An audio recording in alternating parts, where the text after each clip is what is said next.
All right, very good. I wanted to say hello to our friends in the Illinois Realtors before gathering with our friends here. And we had a housing roundtable earlier today, and I thought it was very productive. We have to really have our folks in government work with our realtors and all those involved in housing in Illinois to help full recovery. We have too many of our neighbors who have foreclosure issues. We have to help them get through that. We have a foreclosure prevention network. We may able to get some money from Washington, from the federal government, over $300 million to help people who have been the hardest hit. We have work to do there. We also have a very creative program where we're working with a number of communities in Illinois. We hope more, where we're buying vacant properties, rehabbing those properties, and then selling them back to folks at a very, very good price with a very favorable mortgage. And that's part of rescuing a neighborhood.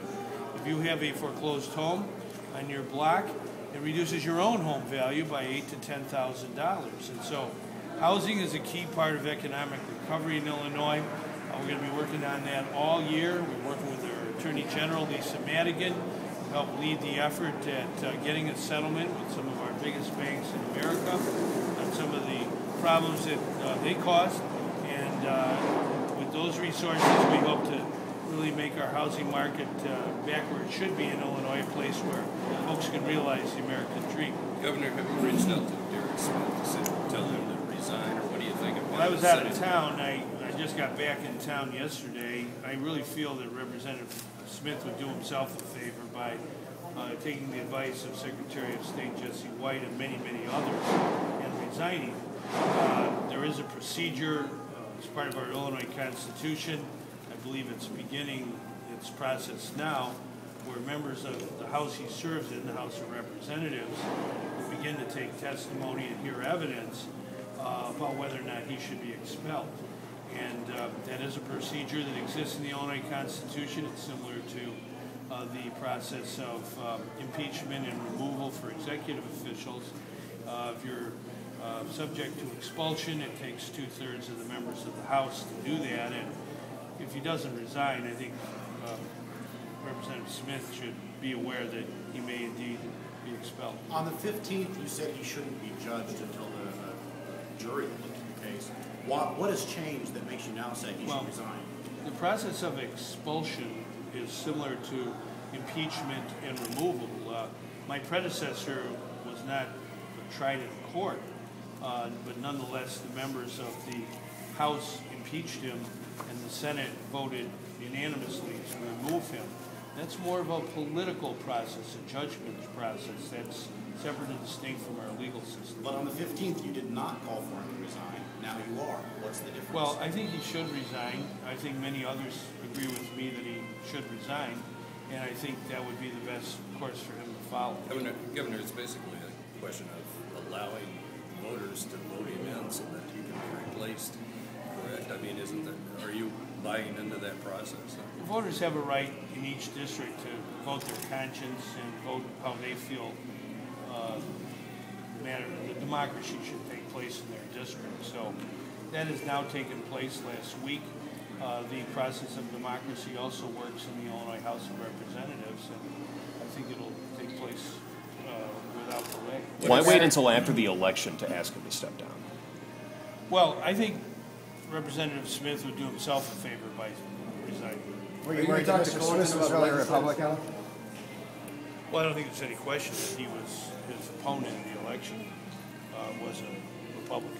Are you going to talk to Colton about legislative scholarships? That's something that you kind of be saying to Well, I have in the past. I will again. I really feel that it's time for the Illinois Senate to step up and do what I've urged for 2 years in a row through the process of a mandatory veto, that the whole political scholarship program of the legislature be abolished, especially in these times of austerity, where we saw last week the money that we have for needy college students, our monetary assistance program for needy students, all that money has been exhausted at the earliest time in, I think, Illinois history.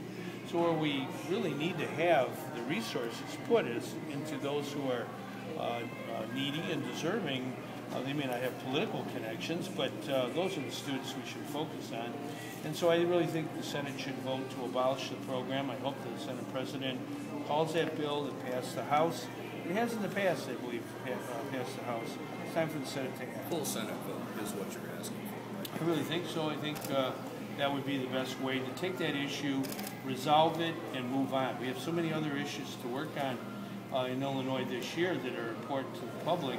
But this one, clearly, I think the legislators have realized the public is very impatient with the way that political scholarship program of the legislature has been handled. If they give you anything less than abolishment, will you AV get it again? No, I've several times in a veto message said it should be abolished.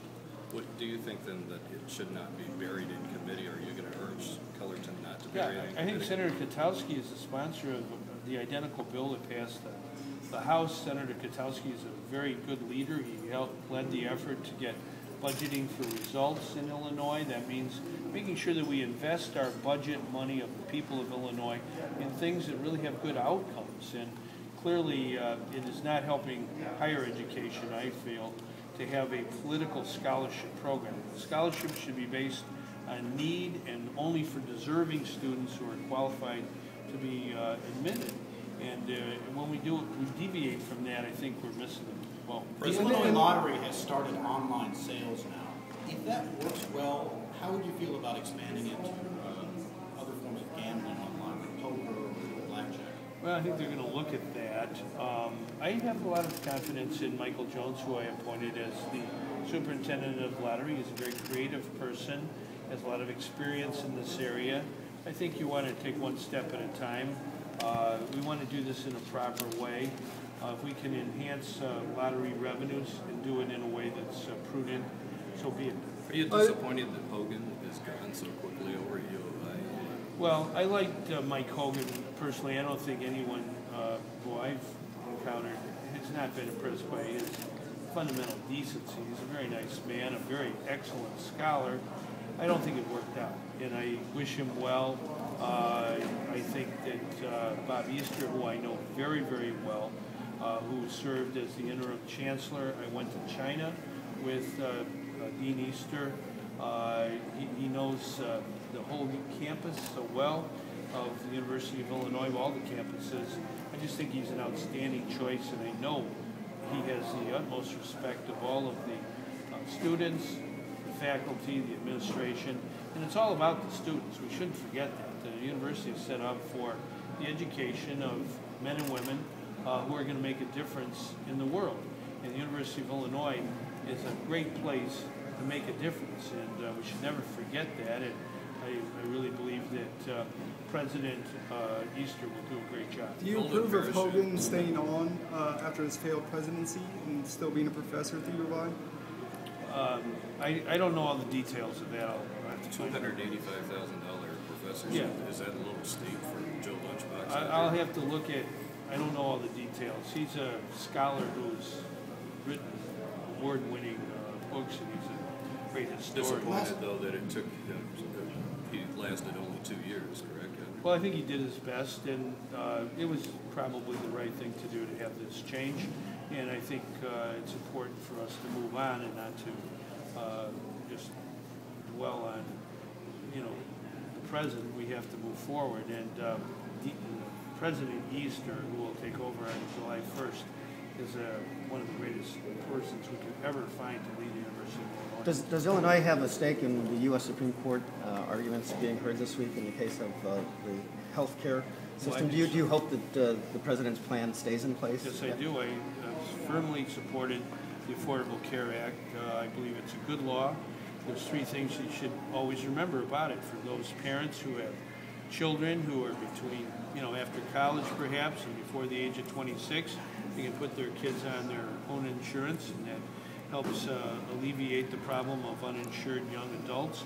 Another issue is pre-existing conditions. A number of citizens, many people are denied insurance coverage because of pre-existing conditions. And thirdly, some of the insurance companies had lifetime limits on how much money you could have for coverage of an ailment you might have. And those limits were got eliminated. integrated, and I think those are very fundamental reforms that are part of the Affordable Care Act, and also ensuring more people is very, very important to our economy. We cannot have a situation where more and more of our expenses are paid in a way that doesn't involve prevention and wellness, and I think the Affordable Care Act is focused on those good outcomes. But the act has been widely, the act has been widely cited as making it nearly impossible for Illinois to cut $2.7 billion out of Medicaid this year. I mean, is that something that you're going to take into account? No.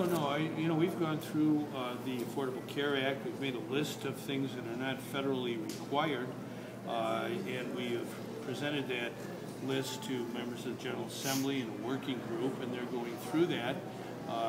We have to decide how to reduce expenditures in Medicaid in a legal and constitutional manner, but we have to do that. Otherwise, the system won't survive.